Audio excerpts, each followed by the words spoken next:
Okay, welcome to the third episode of Why my house still not sold? Okay, to those people that watched the first episode and the second episode, thank you very much. If you like my video, subscribe to my channel. Okay, today this is the third video. In this third video, I'm going to share something that is very sensitive and very informative, and you can judge and give me your comments. Let me know what do you think about it. Okay, the third thing that I'm going to talk about, why some people can't sell their place off, is because of control. Okay, control.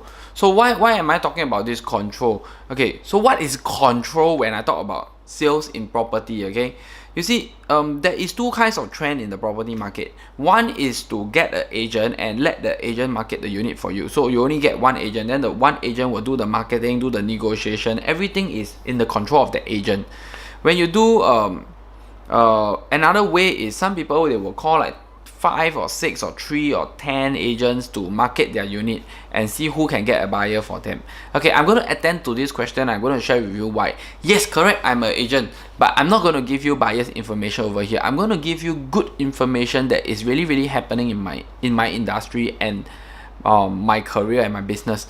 You see, this is a very weird thing. When I started real estate business, right, I realized that a lot of people do this thing like non-exclusive or they will get like open listing. They'll get a lot of people to bring buyers to them.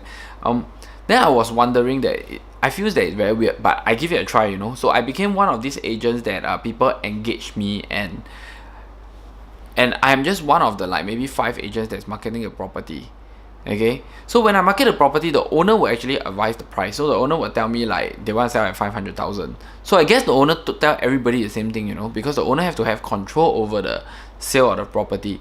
So, but when I go onto the internet and look at the advertisement, right, there is like most of the advertisement appears on like the famous portals like Property Guru. I mean, this is the famous one and the other smaller ones. But if you go into Property Guru, right, if you search, right, like let's say block 236 Toa Payoh, you realize that block 236 Toa Payoh have like 5 people marketing the same 5 units, but these 5 people are all using a different price strategy.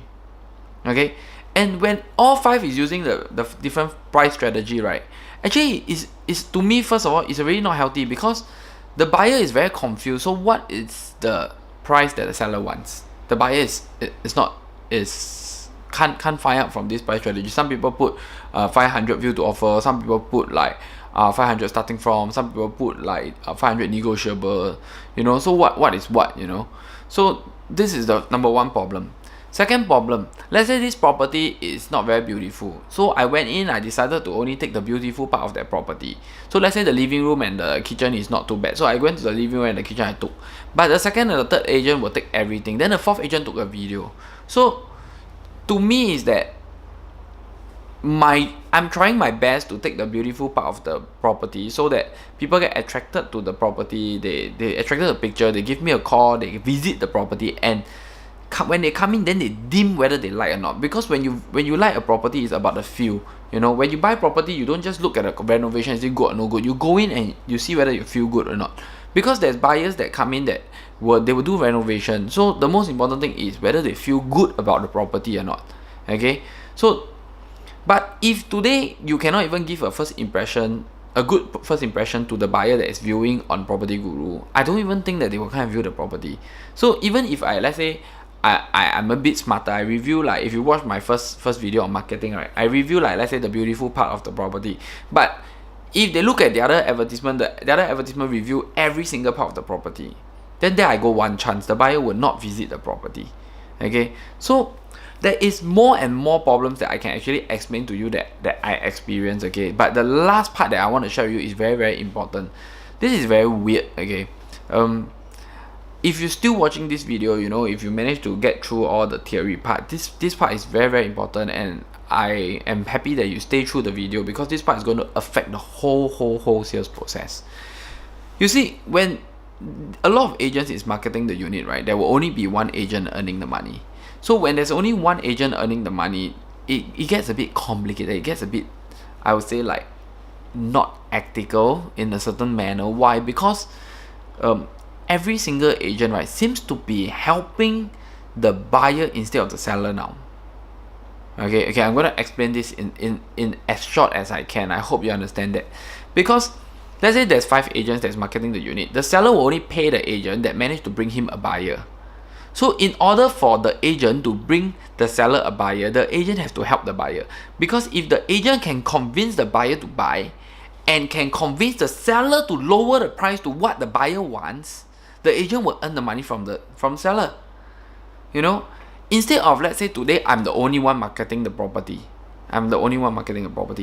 My job is I bring a buyer, you know, whether I can convince this buyer to pay what my seller wants or not, to me it doesn't matter. I have like the next buyer to try, or the next buyer to try. You know, if this buyer is unable to meet the price, right, I will never go and push my seller. I will never tell my seller, hey, seller, can you drop your price because your price is too high, because this buyer cannot afford to pay for your house. You know, instead of doing that, I will if I'm the only agent marketing, I will tell the buyer that this is my seller price. You know, I hope you can meet. If you cannot meet, right, then I hope you can up your price. If you cannot, then I will just wait for another buyer.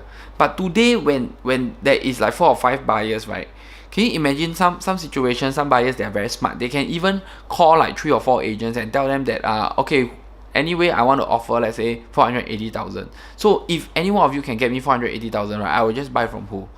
Because, and the buyer don't even need to pay the agent, because the seller is paying the agent.